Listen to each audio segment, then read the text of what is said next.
ನಮಸ್ತೆ ನನ್ನ ಪ್ರಿಯ ವೀಕ್ಷಕರೇ, ನಮ್ಮ ಲಕ್ಷ ಚಾನಲ್ಗೆ ಸ್ವಾಗತ. ವೀಕ್ಷಕರೇ, ಇವತ್ತು ನೀವು ನೋಡ್ತಿರೋ ಅಂಥದ್ದು ಈ ಭೂತ ಪ್ರೇತ ಪಿಶಾಚಿ ಮಾಟ ಮಂತ್ರಗಳಿಂದ ಮುಕ್ತಿ. ಯಾಕೆಂದರೆ ನಿಮಗೆ ಅದು ತಾನಾಗಿ ಭೂತ ಪ್ರೇತ ಪಿಶಾಚಿಗಳ ಆಹ್ವಾನ ಆಗಿರ್ಬೋದು, ಅಥವಾ ನಿಮಗೆ ಯಾರ ಶತ್ರುಗಳು ಏನಾದರೂ ಪ್ರಯೋಗ ಮಾಡಿ ಕೂಡ ಬಿಟ್ಟಿರ್ತಾರೆ. ಅಂಥದಕ್ಕೆ ಯಾವ ರೀತಿ ಮಾಡ್ಕೋಬೇಕು, ಹೆಂಗೆ ಮಾಡಬೇಕು, ಅದಕ್ಕೆ ಪರಿಹಾರ ಹೇಗೆ ಅನ್ನೋದು ಇವತ್ತು ತಿಳ್ಕೊಳ್ಳೋಣ. ಏಕೆಂದರೆ ಭಾಳ ಇದು ನಡೀತಾ ಇದೆ, ಎಲ್ಲ ಕಡೆಯಿಂದನೂ ಈ ರೀತಿ ತೊಂದರೆಗಳು ನಡೀತಾ ಇದೆ. ಈ ರೀತಿ ನಮಗೆ ಅಮಾಸೆ ಹುಣ್ಣಿಮೆ ಬಂದರೆ ಭಾಳ ತೊಂದರೆಗಳಾಗ್ತಾಯಿದೆ. ದೇಹ ಎಲ್ಲ ಜಜ್ಜಿದಂಗೆ ಆಗೋಗುತ್ತೆ, ಮತ್ತು ಮನಸ್ಸು ಸಮಾಧಾನ ಇಲ್ಲ, ನಮಗೆ ಯಾವಾಗಲೂ ಒಂದು ರೀತಿ ಆರೋಗ್ಯ ಸರಿ ಇರಲ್ಲ ಅನ್ನೋ ರೀತಿ ಆಗ್ತಾ ಇರುತ್ತೆ. ಈ ರೀತಿ ಸಾಕಷ್ಟು ಹಲವಾರು ಇದೆ. ಇದರೊಳಗಡೆ ನಾನು ಅಷ್ಟೊಂದು ಹೇಳ್ಕೊಂಡು ಕೂತ್ಕೊಂಡ್ರೆ ಇಲ್ಲಿ ಲೆಂತ್ ಆಗುತ್ತೆ. ಅದಕ್ಕಾಗಿ ನಾನು ಸಿಂಪಲಾಗಿ ಹೇಳ್ತಾ ಇದ್ದೀನಿ. ಇದರಿಂದ ಬಿಡುಗಡೆ ಆಗಬೇಕು ಅಷ್ಟೇ. ಈ ಬಿಡುಗಡೆ ಹೇಗೆ ಮಾಡ್ಕೊಳ್ಳೋದು, ಅಥವಾ ಇನ್ನು ಕೆಲವ್ರು ಏನು ಮಾಡಿರ್ತಾರೆ, ಆ ಒಂದು ದ್ವೇಷಕ್ಕಾಗಿ ಕೆಲವು ದುಷ್ಟಶಕ್ತಿಗಳನ್ನ ಪ್ರಯೋಗ ಮಾಡಿರ್ತಾರೆ. ಹೌದು, ಯಾವ ಥರ ಆದರೂ ಆಗಿರ್ಬೋದು. ಅದು ಆ ರೀತಿ ಪ್ರಯೋಗ ಮಾಡಿದಾಗ ಅವು ಕೂಡ ಈ ರೀತಿ ತೊಂದರೆಗಳು ಕೊಡ್ತಾ ಇರುತ್ತೆ ಮನುಷ್ಯನಿಗೆ. ಅದಕ್ಕೆ ಎಲ್ಲ ಯಾವ ರೀತಿ ಏನು ಅಂತ ತಿಳ್ಕೊಳ್ಳೋಣ. ಇದಕ್ಕೆ ಮೊದಲು ಬೇಕಾಗಿರೋ ವಸ್ತುಗಳು ನೋಡ್ಕೊಳ್ಳೋಣ. ಇದಕ್ಕೆ ಗೋರೋಜನ ಬೇಕು, ಕುಂಕುಮದ ಹೂವು. ನಾವು ಕುಂಕುಮದ ಹೂವು ಅಂತ ಸಾಮಾನ್ಯ ಎಲ್ಲರಿಗೂ ಗೊತ್ತೇ ಇರುತ್ತೆ. ಕುಂಕುಮದ ಹೂವು ಅಂದರೆ ನೀವು ಕುಂಕುಮ ಅಲ್ಲ, ಕುಂಕುಮದ ಹೂವು, ಅಥವಾ ನೀವು ಗ್ರಂಥಿ ಅಂಗಡಿಲಿ ಕೇಳಿದ್ರೆ ಕೊಡ್ತಾರೆ ಕುಂಕುಮದ ಹೂವು ಅಂತ. ಈ ಗೋರೋಜನ ಕುಂಕುಮದ ಹೂವು ಎರಡೂ ನೀವು ಆ ಕುಂಕುಮ ಹೂವು ಸ್ವಲ್ಪ ನೆನಿಬೇಕದು. ಯಾಕಂದರೆ ತಕ್ಷಣಕ್ಕೆ ಇದು ಪೌಡ್ರ್ ಆಗಲ್ಲ. ಇಲ್ಲಾಂದ್ರೆ ಕುಟ್ಟಿ ಪುಡಿ ಮಾಡ್ಕೋಬೋದು ಇದನ್ನು. ಗುರೋಜನ ಅಥವಾ ನೀವು ಕುಂಕುಮ ಹೂವಿನ ಎರಡೂ ಪುಟ್ಟಿ ಒಂದು ಪುಡಿ ಮಾಡಿಕೊಂಡು ಅದು ಒಂದು ರೀತಿ ಪೇಸ್ಟ್ ಥರ ಮಾಡ್ಕೋಬೇಕು. ಸ್ವಲ್ಪ ನೀರು ಹಾಕ್ಕೋಬೇಕು, ನೀರು ಅಥವಾ ರೋಸ್ ವಾಟ್ರು ಯಾವ್ದಾದ್ರು ಒಂದು ಹಾಕ್ಕೊಂಡು ಅದೊಂದು ಪೇಸ್ಟ್ ಥರ ಮಾಡ್ಕೋಬೇಕು. ಪೇಸ್ಟ್ ಥರ ಮಾಡಿಕೊಂಡು ಇಲ್ಲಿ ಏನು ನಿಮಗೆ ಆ ಚಕ್ರ ಕೊಟ್ಟಿದ್ದೀನಿ ನೋಡಿ, ಆ ಚಕ್ರನ ನೀವು ಬರ್ಕೋಬೇಕು. ಆ ಯಂತ್ರನ ಇದರೊಳಗೆ ಏನಿದೆ ಆ ರೀತಿ ಒಂದು ಬರ್ಕೋಬೇಕಾಗುತ್ತೆ. ಬರ್ದಾದ್ಮೇಲೆ ಇದನ್ನು ಈ ಒಂದು ಆಂಜನೇಯನ ದೇವ್ರ ಬಳಿ, ಅಥವಾ ನಿಮ್ಮ ಮನೇಲಿದ್ದರೆ ಫೋಟೋ ಅಥವಾ ವಿಗ್ರಹ ಯಾವುದಾದ್ರೂ ಪರವಾಗಿಲ್ಲ, ಆಂಜನೇಯಂದು ಒಂದು ಫೋಟೋನ ವಿಗ್ರಹ ಅದ್ರ ಮುಂದೆ ಇಟ್ಬಿಟ್ಟು ಯಂತ್ರನ ಏನು ಭೋಜಪತ್ರಲ್ಲಿ ಬರೆದಿರ್ತೀರಲ್ಲ, ಅದು ಭೋಜಪತ್ರಲ್ಲಾದರೂ ಆಗ್ಬೋದು ಅಥವಾ ತಗಡ್ನಲ್ಲಾದರೂ ಆಗ್ಬೋದು, ನಿಮ್ಮ ಅನುಕೂಲಕ್ಕೆ ತಕ್ಕನಾಗಿ ನೀವು ಮಾಡ್ಕೊಳ್ಳಿ. ಅದನ್ನು ಬರೆದು ಆ ಒಂದು ಯಂತ್ರದೊಳಗೆ ಇಟ್ಟು ಬಂದ್ ಮಾಡಾದಮೇಲೆ ಇದು ದೇವ್ರ ಹತ್ರ ಇಟ್ಬಿಟ್ಟು ಇದಕ್ಕೆ ಧೂಪ ದೀಪ ಆರತಿ ಎಲ್ಲ ಮಾಡಬೇಕಾಗುತ್ತೆ.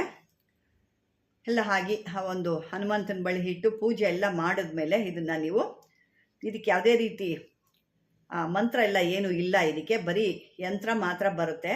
ಇದನ್ನು ಮಾಡ್ಕೊಳ್ಳೋ ದಿವಸ ನಿಮಗೆ ಒಳ್ಳೆ ದಿವಸದಲ್ಲಿ ಮಾಡ್ಕೋಬೇಕಾಗುತ್ತೆ. ಒಳ್ಳೆ ದಿವಸ ಅಂದರೆ ಅಮಾಸೆ ಇರ್ಬೋದು, ಅಥವಾ ಅಷ್ಟಮಿ ಇರ್ಬೋದು, ಭಾನುವಾರ, ಗುರುವಾರ ಅಥವಾ ಗ್ರಹಣ ಕಾಲಗಳಲ್ಲಿ ಇಂಥ ಟೈಮಲ್ಲಿ ಮಾಡಿದಾಗ ಒಳ್ಳೆ ಕೆಲಸಗಳು ಆಗುತ್ತೆ. ಆ ರೀತಿ ಮಾಡಿ ಇದನ್ನು ಹೆಣ್ಮಕ್ಳು ತೊಂದರೆ ಇದ್ದಾಗ ಅವರ ಎಡಗೈ ಕಟ್ಕೋಬೇಕಾಗುತ್ತೆ. ಅದೇ ರೀತಿ ಪುರುಷರಿಗೇನಾದರೂ ಆ ರೀತಿ ತೊಂದರೆ ಆಗಿದೆ ಅಂದರೆ ಬಲಗೈ ಕಟ್ಕೋಬೇಕು, ಅಥವಾ ಕೈ ಕಟ್ಕೊಳ್ಳೋಕ್ಕಾಗಲೇ ಅದನ್ನು ಕತ್ತಿಗಾದರೂ ಧಾರಣೆ ಮಾಡ್ಬೋದು. ಇದನ್ನು ಶುಕ್ಲ ಪಕ್ಷದಲ್ಲಿ ಮಾಡ್ಬೋದು ಅಥವಾ ಭಾನುವಾರ ಮಾಡ್ಬೋದು. ಈ ರೀತಿ ಮಾಡ್ಬೋದು. ಇದನ್ನು ಮಾಡಿಕೊಂಡಾಗ ನಿಮಗೆ ಇದರಿಂದ ಬಿಡುಗಡೆ ಸಿಗುತ್ತೆ.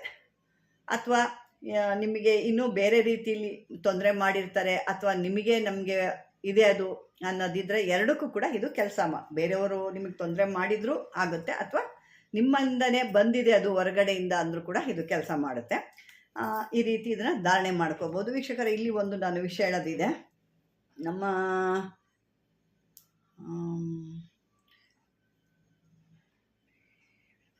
ಒಬ್ಬರು ನಮ್ಮ ವೀಕ್ಷಕರು ಕೊಟ್ಟಿದ್ದಾರೆ, ಏನಿವರು ಹೆಸರು ಸರಿ ಏಳ್ಕೋಟೆ ವೀರಭದ್ರಯ್ಯ ಅಂತನೋ ಗೊತ್ತಿಲ್ಲ, ಅಥವಾ ಏಳ್ಕೋಟೆ ವೀರಭದ್ರಯ್ಯ ಅಂತನೋ ಸರಿಯಾಗಿ ಹೆಸರು ಇದಾಗ್ತಾ ಇಲ್ಲ. ಅವರು ಈ ನನ್ನ ಒಂದು ನವಪಾಷಾಣದ ಮಣಿ ತೋರಿಸಿದ್ದೆ ನಾನು. ಅವರು ಕುಜ ಎಂದರೆ ಅವಳ ಅಲ್ವಾ, ನೀವು ರಾಹು ಗ್ರಹದ ಕರಿಮಣಿ ಹೇಳ್ತಿದ್ದೀರಲ್ಲ ಅಂತ ಹೇಳಿದ್ದಾರೆ. ಏಳುಕೋಟೆ ವೀರಭದ್ರಯ್ಯನವರೇ, ನೀವು ಸರಿಯಾದ ರೀತಿಯಲ್ಲಿ ಅದನ್ನು ಗಮನಿಸಲಿಲ್ಲ. ಯಾಕೆ ಅಂದರೆ ಅದು ಕಪ್ಪು ಮಣಿ ಅಲ್ಲ, ಅದು ಒಂದು ಬ್ರೌನ್ ಕಲರಲ್ಲಿ ಬರುತ್ತೆ. ಅದು ಪಾಷಾಣ ಇದು. ಯಾಕೆಂದರೆ ನಿಮಗೆ ಇಷ್ಟು ನಿಮ್ಮ ಕುಜನಿಗೆ ಏನು ಬರುತ್ತೆ ಅಂತ ಗೊತ್ತಿರೋರಿಗೆ ಇದು ಕೂಡ ಗೊತ್ತಿರುತ್ತೆ. ನವಪಾಷಾಣ ಏನಕ್ಕೆ ಬಳಸ್ತಾರೆ ಅನ್ನೋದು ನಿಮಗೂ ಕೂಡ ಗೊತ್ತಿರುತ್ತೆ. ಆದರೆ ನಿಮ್ಗೆ ಹೇಳೋಷ್ಟು ನಾನು ದೊಡ್ಡವಳಲ್ಲ. ಇದು ನಿಮಗೆ ಗಮನಕ್ಕೆ ತಗೊಳ್ಳಿ ಅಂತ ಹೇಳ್ತೀನಿ. ಇದು ಸರಿಯಾದ ನಿರ್ದಿಷ್ಟಿಸಿ ನೋಡಿದಾಗ ಇದು ಕಪ್ಪು ಮಣಿ ಅಲ್ಲ, ಇದು ಮಣಿ ಅಲ್ಲ, ನವಪಾಷಾಣ. ಅರ್ಥ ಆಗಿದೆ ಅಂದ್ಕೊಂಡಿದ್ದೀನಿ ವೀಕ್ಷಕರೇ. ಮತ್ತು ಒಂದು ಈಗ ನಾನು ನಿಮಗೆ ಇನ್ನೊಂದು ನಮ್ಮ ಹೆಣ್ಣು ಮಕ್ಕಳಿಗಾಗಿ ಮತ್ತೊಂದು ನಾನು ತೋರಿಸ್ತಾ ಇದ್ದೀನಿ. ಯಾಕೆ ಇನ್ನೂ ಸಮಯ ಇರೋದ್ರಿಂದ ನಾನು ಅದೇ ವಿಡಿಯೋದಲ್ಲಿ ಎರಡೂ ಮಾಡ್ತಾ ಇದ್ದೀನಿ.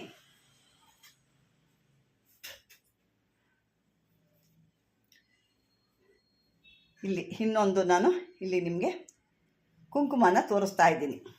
ಗಂಡ ಹೆಂಡತಿ ಎಲ್ಲೂ ಹೊಂದಾಣಿಕೆ ಇರೋದಿಲ್ವೋ ಅಂಥವ್ರಿಗೆ ಇದನ್ನು ಮಾಡಿರೋ ಅಂಥದ್ದು. ಇದನ್ನು ಕೆಲವೊಂದು ವಸ್ತುಗಳು ಹಾಕಿ, ಮೂಲಿಕೆಗಳು ಹಾಕಿ ತಯಾರು ಮಾಡಿರೋ ಅಂಥದ್ದು. ಇದಕ್ಕೊಂದು ಮಂತ್ರ ಬರುತ್ತೆ. ಈ ಮಂತ್ರನ ಯಾಕೆಂದರೆ ಇಲ್ಲಿ ನಾನು ಪೂರ್ತಿಯಾಗಿ ಹೇಳಲ್ಲ, ಯಾಕೆಂದರೆ ಹೇಳಿದ್ರೆ ಅದು ಬೇರೆ ರೀತಿಯಲ್ಲಿ ಅಪಾರ್ಥಗಳಾಗಿ ಬೇರೆ ಬೇರೆ ಅದು ಜನಗಳು ಮುಟ್ಟುತ್ತೆ, ಮಾಡೋ ಅಂಥವ್ರು ಸಿಕ್ಕಲ್ಲ, ಅದು ಬೇರೆ ಹಂತ ಈಗ ಯಾಕೆ ನಾನು ಇಷ್ಟೇನು ಹೇಳ್ತಿದ್ದೀನಿ ಅನ್ನೋದು ನಿಮ್ಗೆ ಅರ್ಥ ಆಗಿದೆ. ಅದಕ್ಕಾಗಿ ಇಲ್ಲಿ ಪೂರ್ತಿ ವಿಷಯ ನಾನು ಹೇಳ್ತಾ ಇಲ್ಲ. ಬೇಕಾದರೂ ಇದನ್ನು ಪಡ್ಕೋಬೋದು.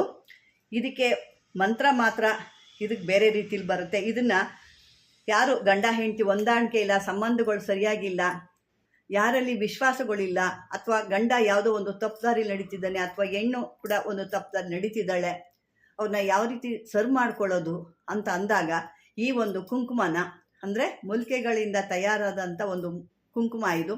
ಈ ಕುಂಕುಮನ ಹಣೆಗೆ ಇಟ್ಕೊಂಡು ಅವ್ರ ಮುಂದೆ ಓಡಾಡಬೇಕು. ಸುಮ್ಮನೆ ನೀವು ಇಟ್ಕೊಂಡ್ಬಿಟ್ಟು ಮುಖ ನೋಡಿಲ್ಲ ಅಂದರೆ ಕೆಲಸ ಆಗಲ್ಲ. ಯಾವುದೂ ಅಷ್ಟೇ, ಆ ಶತ್ರುಗಳು ನಮ್ಮನ್ನು ನೋಡಿದಾಗಲೇ ನಮ್ಮಲ್ಲಿರೋವಂಥ ಕೆಲವೊಂದು ಪಾಸಿಟಿವ್ ಅವ್ರಿಗೆ ಹೊಡೆದು ಅವರು ನಿಮ್ಮಿಂದ ದೂರ ಹಾಕ್ತಾರೆ. ನೀವು ಏನು ಮಾಡ್ತೀರಾ, ಕೆಲವೊಂದು ಯಾವುದೇ ವಸ್ತುಗಳು ತೊಗೊಂಡಾಗಲೂ ಈ ರೀತಿ ಇರಬೇಕು. ಇದು ಒಂದು ವಶೀಕರಣಕ್ಕೆ ಅಂತ ನೀವು ಹಣೆಯಲ್ಲಾಗಲಿ ಕೆಲವರು ಬೇರೆ ಬೇರೆ ರೀತಿಯೆಲ್ಲ ಬರುತ್ತೆ. ಅಂಥದ್ದು ಇಟ್ಟಾಗ ಅವರು ನಿಮ್ಮನ್ನು ನೋಡಬೇಕು. ಆ ರೀತಿ ಮಾಡಿದಾಗ ಮಾತ್ರ ಅಲ್ಲಿ ಆಕರ್ಷಣೆ ಅಂತ ಆಗುತ್ತೆ. ಯಾಕೆಂದರೆ ಸಾಕಷ್ಟು ನಾನು ಅಂಜನಾಗಳಾಗಲಿ ಅಥವಾ ಮೋಹಿನಿ ಒಂದು ಇದಾಗಲಿ ಸಾಕಷ್ಟು ನಾನು ಕೊಟ್ಟಿದ್ದೀನಿ. ಅದು ಎಲ್ಲನೂ ಅಷ್ಟೇ, ಯಾವುದೇ ಆಗಲಿ ಧಾರಣೆ ಮಾಡಿ ನಿಮಗೆ ಯಾರು ವಶ ಮಾಡಬೇಕೋ ಅವ್ರ ಮುಖ ನೀವು ನೋಡಿದಾಗ ನಿಮಗವರು ವಶ ಆಗ್ತಾರೆ. ಮತ್ತು ಇಲ್ಲಿ ಇನ್ನೊಂದು ನಿಮಗೆ ಹೇಳಬೇಕು, ಇದು ಬರೀ ಹೆಣ್ಣು ಮಕ್ಕಳಿಗೆ ಮಾತ್ರ, ಗಂಡು ಮಕ್ಕಳು ಪ್ರಯೋಗಿಸಕ್ಕೆ ಬರಲ್ಲ. ಇದು ಹೆಣ್ಣು ಮಕ್ಕಳಿಗೆ ಮಾತ್ರ ಬರುತ್ತೆ. ಅವರು ಜೀವನದಲ್ಲಿ ನೊಂದು ಗಂಡನಿಂದ ಭಾಳ ತೊಂದರೆ ಅನುಭವಿಸ್ತಿದ್ದಾರೆ, ಅಥವಾ ಗಂಡ ಬೇರೆ ರೀತಿಲಿ ಹೋಗ್ತಾ ಇದ್ದಾರೆ, ನಮಗೂ ಅವ್ರಿಗೂ ಸಾಮರಸ್ಯನೇ ಇಲ್ಲ, ಯಾವುದೇ ರೀತಿ ಅವ್ರು ನಮ್ಗೆ ಸಂಬಂಧನೇ ಇಲ್ಲ, ನಮ್ಮನ್ನು ಒಂದು ಬಿಡೋ ಸ್ಟೇಜಿಗೆ ಬರ್ತಾ ಇದ್ದಾರೆ ಅನ್ನೋ ಆ ಒಂದು ಇದ್ದಿದ್ದಾಗ ಇದನ್ನು ಹಾಕ್ಕೊಂಡು ಅವ್ರ ಮುಂದೆ ನೀವು ಒಂದು ಸ್ವಲ್ಪ ಓಡಾಡಬೇಕು. ಓಡಾಡಿದಾಗ ಅವರು ಒಂದಲ್ಲ ಒಂದು ಬಾರಿ ನಿಮ್ಮ ಮುಖ ನೋಡಿದಾಗ ಅಟ್ರಾಕ್ಷನ್ ಆಗುತ್ತೆ, ಅಂದರೆ ವಶೀಕರಣ ಆಗ್ತಾ ಬರ್ತಾರೆ. ಅಂದರೆ ಒಂದೇ ಸಲ ದಿನ ಇದನ್ನು ಇಟ್ಕೊಳ್ತಾ ಇದ್ದಾಗ ಅವರು ಆಟೋಮೆಟಿಕ್ಕಾಗಿ ನಿಮಗೆ ಇದನ್ನು ನೋಡ್ತಾ ನೋಡ್ತಾ ನೋಡ್ತಾ ಆಕರ್ಷಣೆ ಆಗ್ತಾರೆ. ಇದೊಂದು ಅದ್ಭುತವಾದಂಥ ಒಂದು ಮೂಲಿಕೆಗಳಿಂದ ತಯಾರಾದಂಥ ಒಂದು ಕುಂಕುಮ ಅಂತಲೇ ಹೇಳಬೇಕಿದು. ಯಾಕೆ ಅಂತಂದರೆ ಸಾಕಷ್ಟು ಈಗ ಬರ್ತಿರೋದು ಹೆಣ್ಮಕ್ಳಲ್ಲಿ ಗಂಡಂದು ಭಾಳ ಪರಿಸ್ಥಿತಿ ಈ ಥರ ತೊಂದರೆಗಳಾಗ್ತಾ ಇದ್ದಾವೆ, ಅಥವಾ ಚಾಡಿ ಮಾತು ಕೇಳ್ಕೊಂಡಿರ್ಬೋದು, ಅಥವಾ ಅವನು ಬೇರೆ ಒಂದು ಕೆಟ್ಟ ದಾರಿಲಿ ಹೋಗ್ತಿರ್ಬೋದು. ಇದು ಒಂದು ಮಾತ್ರ ಹೆಣ್ಣು ಮಕ್ಳಿಗೆ ಮಾತ್ರನೇ, ಇದು ಗಂಡು ಮಕ್ಳಿಗಲ್ಲ. ಇದೊಂದು ಮಾತ್ರ ಮನಸ್ಸಿಗೆ ಇಟ್ಕೊಳ್ಳಿ. ಯಾರು ಪುರುಷರು ಇದಕ್ಕೆ ಫೋನ್ ಮಾಡೋಕ್ಕೆ ಹೋಗ್ಬೇಡಿ. ಹೆಣ್ಮಕ್ಳಿಗೆ ಬೇಕಾದರೆ ಮಾತ್ರ ಅವರು ಫೋನ್ ಮಾಡಿ ಅಂತ ಹೇಳ್ತೀನಿ. ಇದನ್ನು ಅವರು ಪಡ್ಕೊಳ್ಬೇಕಾದ್ರೆ ನಾನು ಆ ಮಂತ್ರ ಕೂಡ ಅವ್ರಿಗೆ ಕೊಡ್ತೀನಿ. ಯಾಕೆಂದ್ರೆ ಇಲ್ಲಿ ನಾನು ಯಾವುದೇ ರೀತಿ ಮಂತ್ರ ಆಗಲಿ ಅದನ್ನು ತಯಾರು ಮಾಡೋವಂಥದ್ದು ಯಾವುದೂ ಕೊಡಲ್ಲ. ಯಾಕೆ ನಾನು ಹೇಳಿ ನಾನೇ ಸಂಸಾರಗಳು ಹಾಳು ಮಾಡ್ದಂಗೆ ಆಗುತ್ತೆ. ಅದಕ್ಕೆ ನಾನು ಇಂಥವುಗಳನ್ನೆಲ್ಲ ಯಾವುದೂ ಇಲ್ಲಿ ಜಾಸ್ತಿ ಪ್ರದರ್ಶನಕ್ಕೆ ಅವ್ರಿಗೆ ಕೊಡಲ್ಲ. ಇದನ್ನು ಅರ್ಥ ಮಾಡ್ಕೊಳ್ಳಿ. ಇದು ಬೇಕಾದವರು ಪಡ್ಕೊಂಡಾಗ ನಾನು ಅದನ್ನು ಹೇಳ್ತೀನಿ. ಯಾಕೆ ನಾನು ಇಲ್ಲಿ ಸಾಕಷ್ಟು ಈ ಒಂದು ತೊಂದರೆಗಳಿರೋದ್ರಿಂದ ನಾನು ನಿಮಗಿಲ್ಲಿ ಇದನ್ನು ನಾನು ತೋರಿಸಿದ್ದೀನಿ ಅಷ್ಟೇ. ಅದು ಪಡ್ಕೊಂಡಾಗ ನಾನು ಆ ಮಂತ್ರನೂ ಮತ್ತು ಆ ವಸ್ತುಗಳು ಏನು ಬೇಕು ಅನ್ನೋದು ನಾನು ಹೇಳ್ತೀನಿ ಅಂತ ಹೇಳ್ತಾ ವೀಕ್ಷಕರೇ, ಇದುವರೆಗೂ ಈ ವಿಡಿಯೋ ಒಂದು ಇಷ್ಟಪಟ್ಟು ನೋಡಿದ್ದಕ್ಕೆ ಧನ್ಯವಾದಗಳು ಕೂಡ ಹೇಳ್ತೀನಿ. ಅದೇ ರೀತಿ ವಿಡಿಯೋ ನಿಮಗೆ ಇಷ್ಟವಾದ ಲೈಕ್ ಮಾಡಿ, ಶೇರ್ ಮಾಡಿ, ಸಬ್ಸ್ಕ್ರೈಬರ್ ಆಗಿ, ಮತ್ತು ಜಾಸ್ತಿ ಕಾಲ್ ಮಾಡಬೇಡಿ. ಆದಷ್ಟು ಕಾಮೆಂಟ್ ಬಾಕ್ಸಲ್ಲಿ ಹಾಕಿ. ಪ್ರತಿಯೊಂದು ಕಾರಣ ಕೇಳೋದಕ್ಕೂ ನೀವು ಫೋನ್ಗಳು ಮಾಡ್ತೀರಾ. ಕರೆಗಳು ಮಾಡಿದಾಗ ನನಗೂ ಕಷ್ಟಗಳಾಗುತ್ತೆ. ಈ ಥರ ಮಾಡಬೇಕಾ ಆ ಥರ ಮಾಡಬೇಕಾ ಅನ್ನೋದಕ್ಕೂ ನೀವು ಕಾಲ್ ಮಾಡೋಕ್ಕೆ ಹೋಗಬೇಡಿ. ದಯವಿಟ್ಟು ಕಾಮೆಂಟ್ ಬಾಕ್ಸಲ್ಲಿ ಹಾಕಿ. ನಿಮ್ದು ಏನೇ ಪ್ರಾಬ್ಲಮ್ ಇದ್ದರೂ ನನಗೆ ಕಾಮೆಂಟ್ ಬಾಕ್ಸಲ್ಲಿ ಹಾಕಿ. ನಾನು ಅದಕ್ಕೆ ಎಷ್ಟಾಗುತ್ತೋ ನನ್ನ ಕೈಲಿ ಅಷ್ಟು ನಾನು ಉತ್ತರ ಕೊಡೋಕ್ಕೆ ಪ್ರಯತ್ನ ಪಡ್ತೀನಿ ಅಂತ ಹೇಳ್ತಾ ಇದುವರೆಗೂ ವಿಡಿಯೋ ನೋಡಿ ಧನ್ಯವಾದಗಳು ನನ್ನ ಪ್ರಿಯ ವೀಕ್ಷಕರೇ.